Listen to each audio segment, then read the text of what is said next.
It's an interesting thing in culture on this island, north or south, how we say goodbye to those who have recently departed, passed on, which is the term we use. We used to call it those who died, but now we use passed on. It reminds me of an incident. I was in a pub in Dublin with two Grogans, pub in Dublin with two historians. One of them, Fergus Whelan, an old trade union colleague of mine who has now become a historian, and a friend of his who was another historian. And I can't remember the other man's name, but he was chastising Fergus because Fergus had written a book about the United Irishmen, and in it he said that Wolfe Tone had passed on. And the other historian name was Jim. He said, Fergus, no historian ever writes in a history book he passed on. Nelson didn't pass on, Wolfe Tone didn't pass on, they died. And that's what a historian writes. However, we make language gentler in our dealings with each other, and we say, passed on. And funerals themselves are an interesting ritual to observe when looking at cultural differences. Now, most funerals in the Republic of Ireland are usually of a person from a Catholic background, and that would have been the culture I would have generally imbibed. And so we always prayed for the deceased. And then you find when you come north of the border, that's one thing Protestants don't do, that they don't pray for the deceased. And recently, when we were saying goodbye to Betty, Uriel's mom, I took the opportunity to look at the many headstones in the graveyard and noted on most of them there was no R.I.P. And I asked the lads working in the graveyard, and they explained to me that that is because most of them in this area were from Protestant background. But if you go over to the new graveyard, you'll see quite a few R.I.P. because there's lots of Catholics over on that side. And I was fascinated. I hadn't thought that much about that, because even in newspaper columns, like if you go on the web, it's rip.ie if you're looking for recently deceased people and their funeral arrangements. And I thought a bit about it and the theological differences. A person's faith, generally in the Protestant tradition, a person's faith is sealed at the moment of death and cannot be influenced by the prayers of the living. Where at least in Catholicism, even if you're dead and you're wandering around, you still have a chance. You can still have somebody say a prayer for you and you have a chance. Then there are the afters in a funeral, when people comment on the deceased and the good send-off that the person got. That's very important culturally, the good send-off. And some people are even rude enough to compare one send-off with another. Thankfully, the funerals that I have officiated at recently, they were sad, but they weren't tragic, because they were generally lives that were full and well lived. But one funeral I attended was somewhat a sadder occasion, as the deceased was a mum of 58, Joanna Horgan Troughton, married to Keith Troughton, a friend of mine who was equally active in the trade union movement. And another was Andrew Shaw at 66. His daughter Hannah had only recently had a new baby. So fortunately, Andrew had time to see his grandchild. And then recently, the terrible tragedy we had in the County Louth region of 5 young people killed in a dreadful road accident. I watched a priest, the local parish priest, Father Finian Conahan, admit, as he was interviewed on television, he had no words to express this sorrow. It was a total honesty from a priest who struggled to say anything that could somehow diminish the awful loss that these people had suffered. The grieving and heartbroken parents. And it was as I was thinking about it that I saw an image and a little article about a father in America that during a terrible storm, he rushed out to the garden and stood all night leaning against a tree that his late daughter had planted some years ago to make sure the tree was not blown away or taken down. Such was the strength of his grief and his memory. I feel I have no right to live on this earth with him gone. These were the words spoken in a film called Nomadland, starring that amazing American actor, Francis McDormand. And if you ever get a chance to watch that film, please do. It's one of the most deeply moving films I've ever seen in a long time. The words were spoken by a man who had lost his son. And the idea that his beautiful young boy had gone, and that he lived on, that he dared to live on. They were words that struck me at my very being. They were so profound. I haven't even got the vocabulary to unpack them,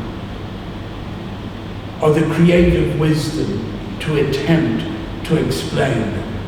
They stood in perfect isolation as one of the most profound statements I've seen, a line in a film. Guilt related to death of comrades is a common form of survival guilt.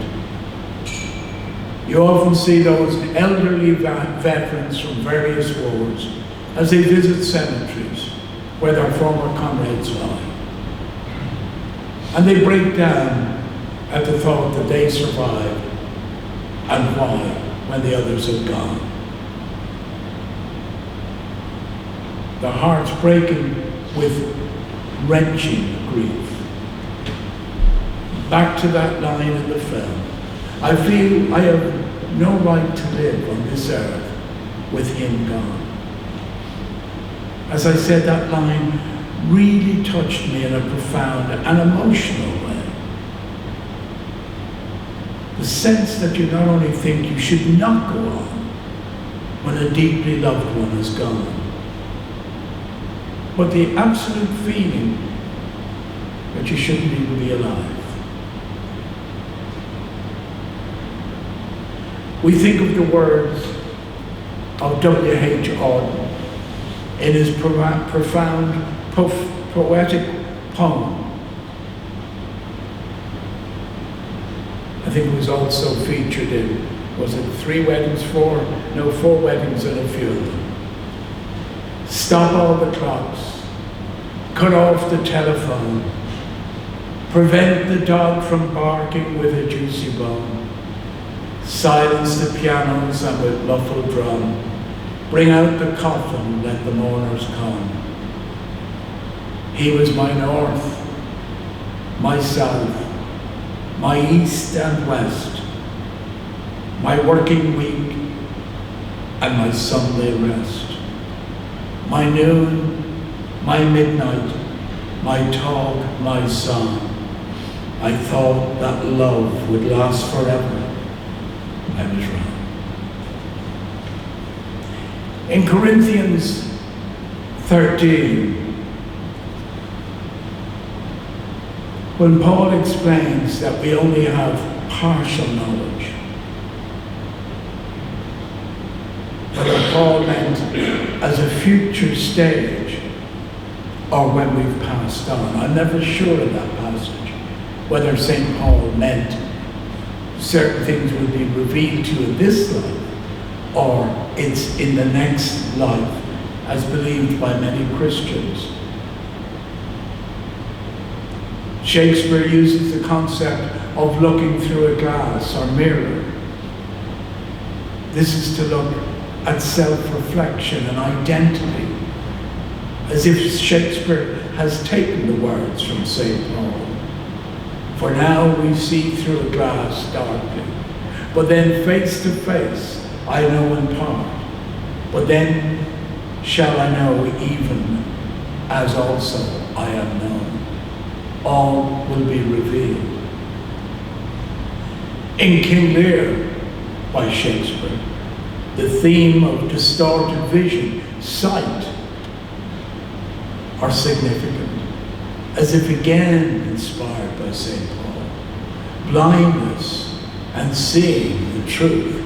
And in King Lear, the blindness is not the sense of loss of sight. It's the blindness of not being able to see, not having the ability to see beyond certain things. To have an imperfect, obscure, distorted, like trying to work at what you're seeing in a damaged mirror. In a way, I think that might be what St. Paul, and then equally Shakespeare, is trying to tell us through a glass darkly, that we can never really in this life, in this world, see things as clearly as they actually are. I think that's why we're here. I don't mean on this planet. I mean in this building, in this church. Because, slightly linking in with what Sheila said, it's the comfort of faith. That's what brings us here. We don't know exactly why. Yes, we think it's because we believe in a God and that He loves us all. But that's not totally at the center. It's because it's an act of faith. It's an act of believing. And how important that is to us as a people. It allows us to imagine.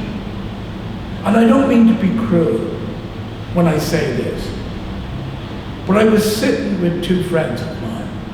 One of them, Reverend Bill Darlison, who was the minister in Dublin, and another very good friend of mine who is profoundly atheistic. He is probably the most atheist person I've ever met in my life. And he has even discovered more gods not to believe in. And he said to Bill Darlison, who was once minister in Dublin,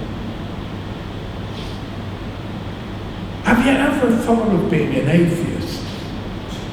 And Bill said, I couldn't. And he was asked why not. He said, I've too much imagination. And I don't mean to be cruel to atheists, but that's the problem with religion throughout the centuries that has rolled out our civilization. Good, bad, and indifferent. It's what we've based, even common law. When we talk about common law, we think it just happened, it was just created by politics. Common law is based on Christian thinking, Christian teaching. It's at the heart of everything we do in these islands, whether we believe in it or whether we don't believe in it. And for us, it's at the center of our faith. And it does help us to imagine in some celestial way a possibility that all that grief that I talked about earlier will be overcome and you will be together again In some, don't ask me even to try. And when we're having coffee, don't ask me for an explanation. I haven't got one. But in some way, in some poetic form of our imagination, you will be back together again. Not in an imitation of life here. Nothing to do with it. But something beyond. That it is maybe wise not to try to comprehend, but to accept St. Paul at his word when he says, through a glass darkly. And to hold that firmly, no matter how your sense of loss or grief is tearing you apart. To hold that firmly as the most wonderful comfort and blessing you'll ever receive. Amen.